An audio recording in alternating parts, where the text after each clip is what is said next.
teman-teman, kalian pasti pernah berpikir kan bagaimana ibu kalian bisa hamil dan melahirkan? Prosesnya gimana? Yuk, simak penjelasan berikut. Proses pertama yaitu proses fertilisasi. Fertilisasi adalah proses peleburan sel telur dengan sel sperma untuk menghasilkan zigot.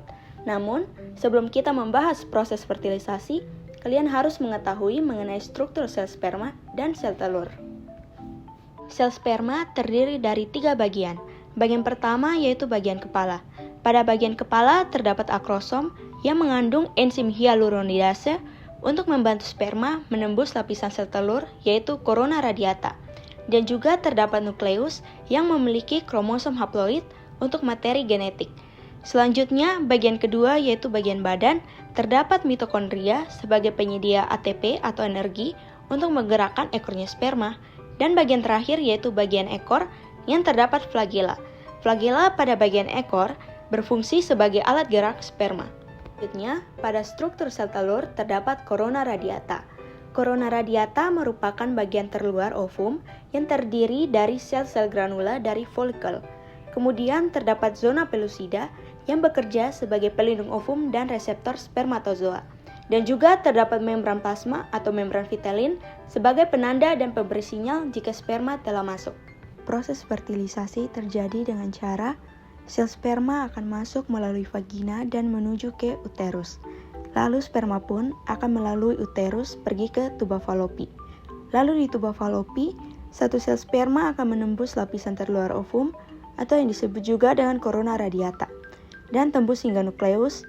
Lalu ovum dan sperma bertemu dan berlebur. Jadi, pada proses kehamilan itu terdapat fase perkembangan embrio. Perkembangan embrio ini dibagi menjadi 3 trimester. Trimester 1, trimester 2, dan trimester 3. Masing-masing trimester itu dibagi menjadi 3 bulan. Pada trimester 1 itu pada bulan pertama terbentuk organ-organ penting seperti jantung yang berbentuk pipa. Selain itu ada juga otak yang berupa gumpalan darah dan kulit. Dan pada awal ini embrion masih berkurang kira-kira 0,6 cm. Pada bulan kedua, tangan dan kaki pada embrio itu sudah mulai terbentuk. Dan juga alat kelamin bagian dalam serta tulang rawan juga terbentuk.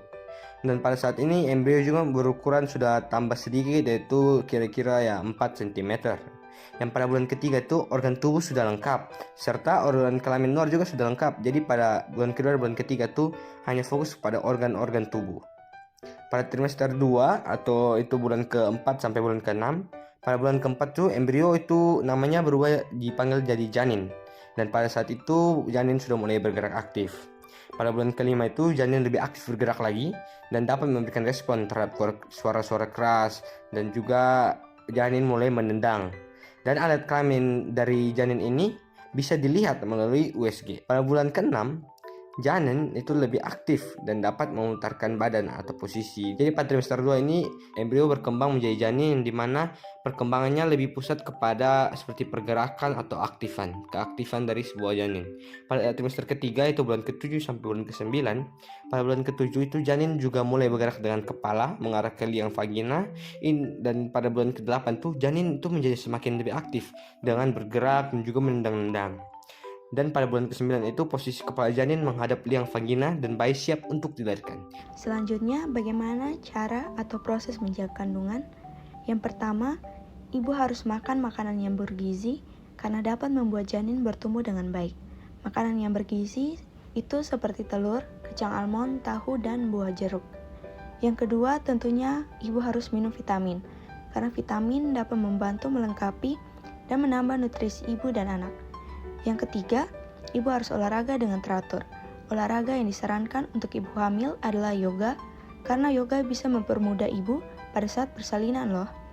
Dan yang keempat, harus bisa mengelola stres dengan baik dengan cara melakukan kegiatan yang disukai dan tentunya harus aman untuk ibu hamil. Nah, kemudian saya akan membahas mengenai proses melahirkan. Proses melahirkan terbagi atas 2 yaitu persalinan normal dan persalinan sesar. Saya akan membahas terlebih dahulu tentang persalinan normal. Persalinan normal ini terjadi di usia kandungan 37-38 minggu. Tanda-tanda persalinan ini adanya kontraksi yang teratur, keluar lendir atau darah, dan juga pembukaan yang lengkap. Proses melahirkan secara normal ini dapat dilihat dari pembukaan 1 hingga pembukaan ke-10. Pembukaan ini biasanya terjadi karena adanya pembukaan mulut rahim sebagai tempat keluarnya bayi. Setelah pembukaan sudah dilakukan, maka pinggul akan mendorong bayi untuk keluar. Bagian proses terakhir adalah dikeluarkan plasenta yang menempel pada rahim. Selanjutnya, proses melahirkan sesar. Ada beberapa alasan mengapa ibu harus dioperasi untuk mengeluarkan bayi. Yang pertama yaitu ibu sedang mengandung 3 bayi atau lebih. Yang kedua, janin dianggap terlalu besar untuk keluar melewati tulang panggul. Dan juga yang ketiga, ketuban pecah dini, dan yang keempat yaitu persalinan lama. Proses yang dilewati oleh persalinan ini adalah ibu dibius total agar ibu tidak merasakan sakit pada saat operasi berlangsung. Kemudian dokter membuat sayatan di perutnya ibu, lalu tali pusat dipotong dan juga bayi diangkat lalu diperiksa. Kemudian dokter menjahit kembali sayatan ini dan juga ketika keadaan ibu dan bayi sudah stabil, dapat dipindahkan ke ruang rawat. Terdapat beberapa upaya menjaga kesehatan sistem reproduksi. Yang pertama adalah gunakan handuk yang bersih, garing, dan tidak berbau atau lembab. Yang kedua adalah menggunakan celana dalam yang dapat menyerap keringat. Yang ketiga adalah pakaian dalam diganti minimal 2 kali sehari. Dan yang keempat adalah untuk laki-laki disarankan untuk sunat agar mencegah terjadinya penularan penyakit dan menurunkan risiko terkena kanker pada penis. Yang kelima adalah untuk perempuan bersihkan alat kelamin dari arah depan menuju ke belakang agar kuman pada anus tidak masuk ke dalam organ reproduksi. Sekarang kita akan masuk dalam sesi interview. Apa sih gejala-gejala yang muncul atau dirasakan di masa kehamilan? Gejala-gejala yang muncul di masa kehamilan itu di awal-awal kalau aku sih merasakan ngantuk, tiba-tiba jadi cepat lelah gitu dan pengennya tidur terus. Saat kerja juga ngantuk, terus kalau pagi-pagi itu mual dan kadang-kadang bisa sampai muntah gitu. Jadi nggak enak makan lah kalau di awal 3 bulan pertama. Lalu pada pertengahan kehamilan mual muntahnya kan udah hilang.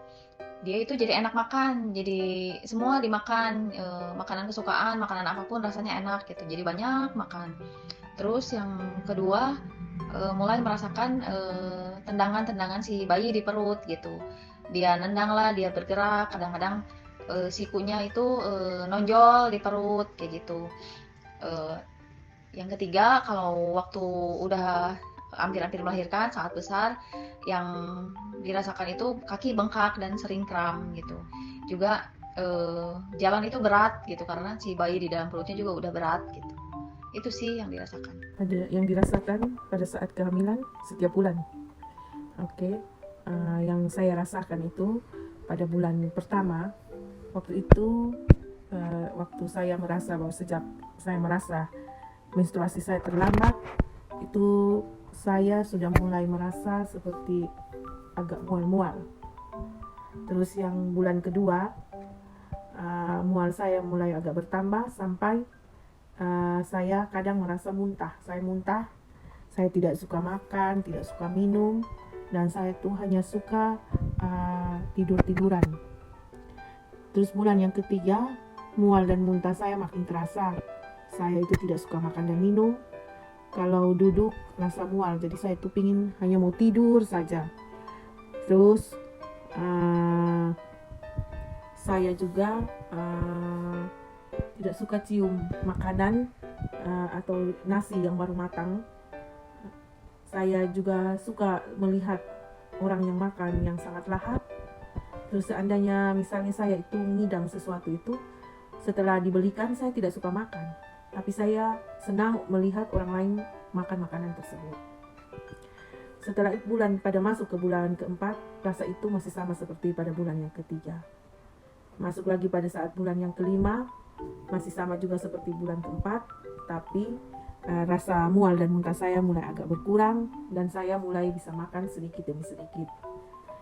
Setelah masuk pada bulan ke-6, saya sudah bisa makan, tapi tidak suka minum yang panas-panas. Saya lebih suka minuman dingin.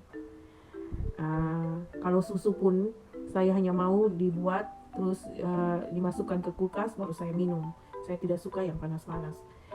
Masuk pada bulan yang ke-7, saya sudah mulai bisa makan yang banyak. Mual dan muntah saya juga sudah tidak terasa lagi. Saya juga lebih suka makan yang kecut seperti rujak. Terus saya juga lebih suka makan daging bakar. Tapi kaki saya itu setiap malam sering terasa kejang. Kaki saya juga membengkak dan kadang terasa ada kontraksi ringan. Setelah masuk ke bulan 8 itu, makan minum saya juga seperti biasa. Suka makan lalapan dan daging bakar. Setiap malam kaki saya kejang, kaki bengkak, dan agak sering terasa kontraksinya. Setelah itu, masuk pada bulan yang ke-9, makan minum saya juga seperti biasa. Kaki masih terasa kejang, bengkak, dan saya tuh sering rasa kencing, terus rasa kontraksi juga sering terasa. Kalau mama tambah rasa lemas, pusing. Itu awal-awal. Oh iya, awalnya rasanya pusing, lemas, tidak tenaga gitu. Pas itu ya paling haid lah kan, biasa haid lambat tidak datang. Jadi itu setelah itu dicek pakai apa dulu, tes PFT. Setelah itu baru ke dokter. Itulah gejala-gejala awal itu atau kehamilan. Kalau pas Pertengahan sepertinya tidak biasa saja. Tanya mungkin lebih emosi, cepat marah, gampang emosi lah istilahnya, gampang tersinggung. Itu aja. Kalau soal makan biasa, tidak ada pantangan dan tidak ada makanan yang tidak bisa masuk gitu. Kalau akhir sama biasa akhir. Jadi tidak ada gejala-gejala. Kalau akhir seperti biasa sah. Hasil analisis dari interview tersebut, terdapat 3 gejala yang dialami oleh ibu semasa mengandung. Yang pertama yaitu menstruasi terlambat atau tidak haid. Hal ini terjadi dikarenakan oleh sel telur yang telah dibuahi sehingga mengakibatkan endometrium tidak luruh, karena disiapkan untuk sel telur yang telah dibuahi. Gejala yang kedua yaitu mual. Mual atau morning sickness ini terjadi dikarenakan tingginya kadar hormon HCG. Hormon HCG ini memicu ovarium untuk memproduksi hormon estrogen. Dan juga tingginya hormon estrogen inilah yang berkolerasi dengan munculnya mual, muntah, atau morning sickness. Gejala yang ketiga yaitu lemas dan cepat lelah. Hal ini terjadi dikarenakan adanya perubahan hormon kehamilan seperti hormon progesteron, di mana hormon progesteron meningkat yang mengakibatkan ibu saat masa awal kehamilan menjadi cepat lelah dan lemas. Apa saja gejala-gejala yang muncul dan dirasakan di masa kelahiran? Masa kelahiran di saat kita mau melahirkan yang saya alami itu sedikit pendarahan gitu. Lalu sebentar sakit perut, mules gitulah. Makin lama makin deket gitu. Yang tadinya misalnya 10 menit sekali jadi makin lama makin deket. Nah udah gitu pecah ketuban sih, pecah air ketuban gitu. Jadi dia itu pecah ketuban dan keluar air ketubannya sempat begitu sih. Gejala-gejala yang muncul pada saat mau lahiran ya. Pada saat mau lahiran itu ya itu seperti yang tadi saya katakan di bulan ke-9. Kaki saya itu sering kejang dan masih bengkak. Terus saya sering kencing-kencing dan sering merasa kontraksi. Kalau mau dekat-dekat lahir, gejala yang muncul biasa mau lahir ya biasa itu ada ini permisial flek di itu bagian dalam CD biasanya toh kelihatan di situ. Tapi kalau untuk dari tubuh paling sakit pinggang cuma terasa toh, sakit pinggang, nyeri juga di bawah perut, dan juga perut juga mulai kelihatan turun dia ke bawah. Itu aja. Kalau hal yang paling disyukuri ketika hamil atau melahirkan dan merawat anak yang dilahirkan? Hal yang paling disyukuri saat hamil adalah bersyukur ya, adanya kehidupan baru di dalam perut kita gitu, dimana kita dipercaya sama Tuhan gitu untuk membesarkan, melahirkan seorang anak ke dunia ini gitu. Istilahnya dikasih kepercayaan lah oleh Tuhan untuk membawa manusia baru untuk jadi berkat di dunia ini. Lalu hal yang paling disyukuri saat melahirkan adalah perjuangan kita selama masa kehamilan gitu, lalu melahirkan rasanya terbayar sudah gitu selama 9 bulan segala kesulitan, lalu anaknya dilahirkan, rasanya sangat bersyukur gitu dan lupa gitu bahwa kesusahan-kesusahan yang udah dirasakan selama 9 bulan kehamilan itu.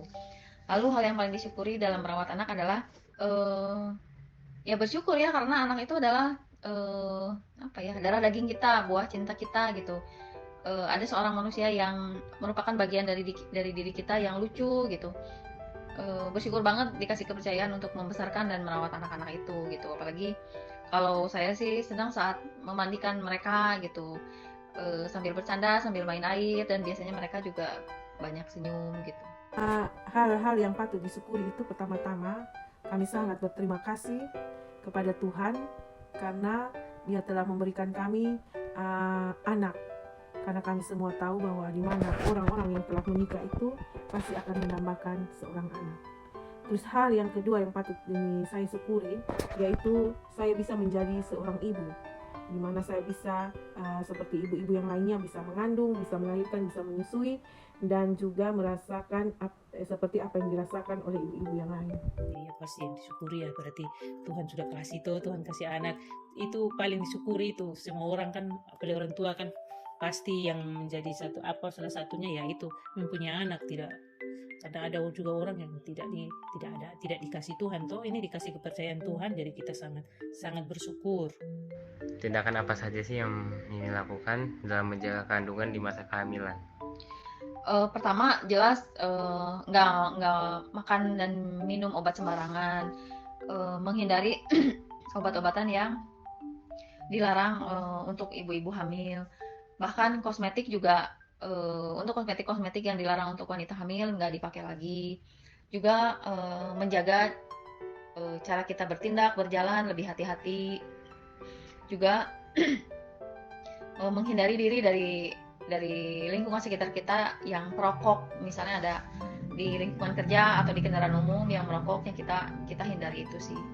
Pertama saya itu makan makanan yang bergizi dan cukup, makanan yang bergizi dan cukup.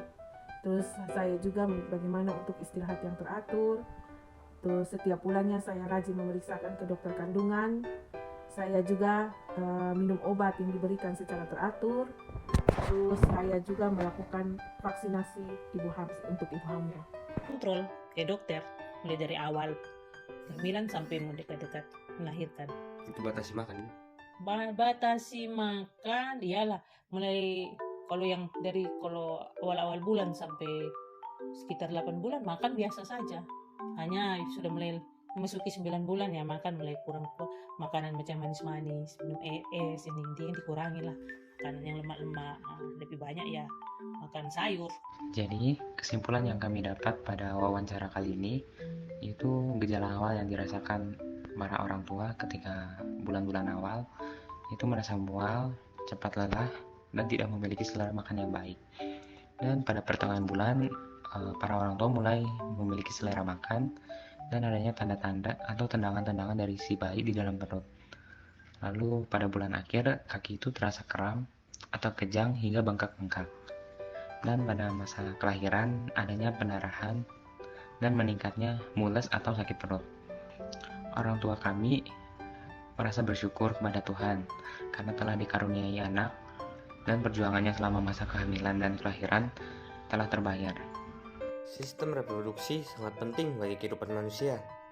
Menurut pandangan Alkitab pada Kejadian 1 ayat 26-31, Allah menciptakan manusia menurut gambar dan rupanya. Apa yang telah diciptakan oleh Allah, ciptaan tersebut mulia sehingga kita harus menjaganya, seperti sistem reproduksi yang kita miliki.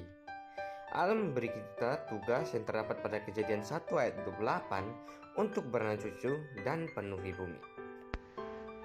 Saran yang dapat kami berikan kepada para penonton untuk menjaga sistem reproduksi yaitu Anda harus selalu membersihkan sistem reproduksi, lalu mengganti pakaian dalam minimal 2 kali dalam sehari, makan makanan yang sehat, dan jaga waktu istirahat dengan baik, serta hindari seks bebas.